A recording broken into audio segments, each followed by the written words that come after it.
Хэрвээ чи өөрийгөө анхааралтай сонсч чадах юм бол худлаа ярьж байгаа үед өөрийнхөө биеийг мэдэрч чадна. Нэг ёсондоо манипуляц хийж ярьж байгаа үедээ чи дотроосоо задарч эвдэрч эхэлж үмэд мэдрэмж авдаг. Энэ чамайг тийм сул дорой болгодог бөгөөд тэр ичгүүрийн мэдрэмжийг бүр биеийнхээ дотор физиологийн түвшинд хүртэл тодорхой мэдэрч чаднаа. Хэрвээ чи тэр мэдрэмжийг анзаарч эхлэх юм бол хэлж байгаа бараг бүх зүйл чинь хоёрхан төрөлд багтаж байгааг ойлгоно. Шууд худлаа хэлж байгаа эсвэл бусдын хэлсэн үгийг зээлж орлуулж ярьж байгаа гэсэн үг. Бусдын бүтээсэн санаа хиллэг дээр бүрэн түшиглэж ярих үед чи өөрийнхөө ярианы жинхэнэ эзэн зохиогч байхаа болдог. Тэр үед чи өөрийнхөө балай мунхаг дотоод хүслийнхээ удирдлаганд ордог. Өөрийнхөө жинхэнэ дуу хоолойг олох нь маш хэцүү болж хуурнаа.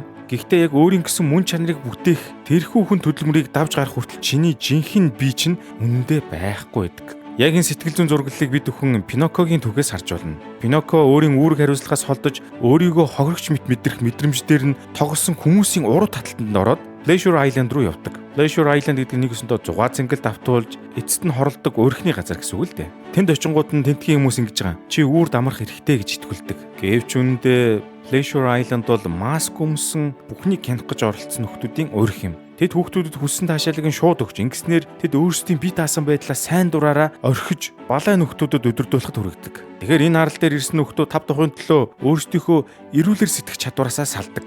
Нэг ёсондоо хүний үг хэлэх, бодох, учир шалтгааныг илэрхийлэх чадвараа байхгүй болгож байгаа юм. Ингэснээр тэнд хурдагдсан хүмүүс маань ачаа зөөдөг амтны шиг болж эцэст нь боол мэт зарагддаг. Өөрөөрөө сэтгэн бодох үүрэг хариуцлагаас зугтаж шууд таашаалд автна гэдэг нь хувь хүнийг боолч руу чиглүүлсэн зам гэсэн үг.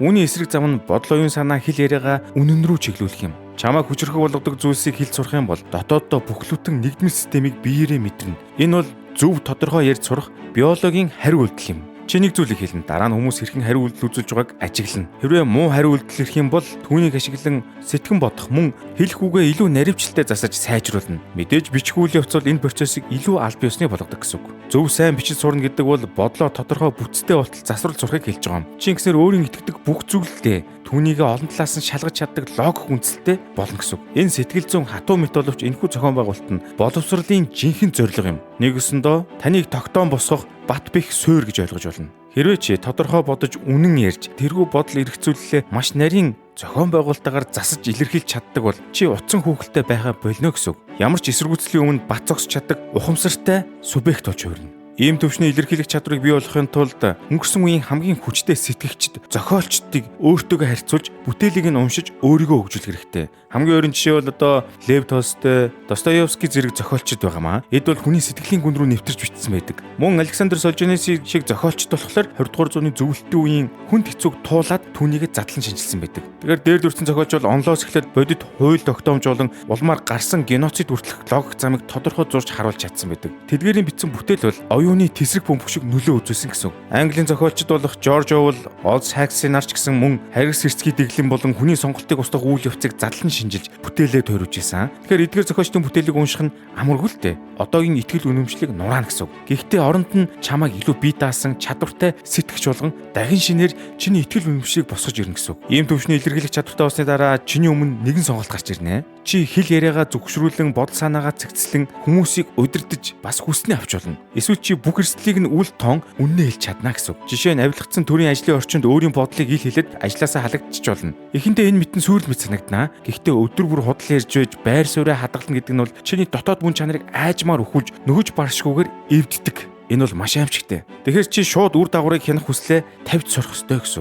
Үнэн бодит байдлыг аль болох наривчлалтай илэрхийлэх нь эцсийн дүндээ хамгийн зөв үр дүнд хүргэнэ гэдэгт итгэх нь маш чухал байна. Ингээд бүгдээрээ буцаад Пиноккигийн түүх рүү оръё л доо. Тэр нөхөр өөрийнхөө хүслээр одоо авраг халимтай нүүр тулахаар далайнгүн рүү шумбан ордог. Домог зүүн хувьд бол энэ бол дотоод ертөнц рүүгээ бууж үхэх гэж үү эцгээ аврах аялал юм. Хэрвээ та бүхэн Пиноккигийн түүхийг мэддэг бол шүү дээ. Нэг өсөндөө эцэг хүний соёлыг төлөөлж байгаа гэсэн. Энэ бол өнгөрсөн хүмүүсийн бүтээсэн хөгшөрч буй бүтэц боловч мөн биднийг хамгаалж өөрсдөө ойлгоход тусалдаг хэрэгтэй түүхийн өгдөл гэсэн үг.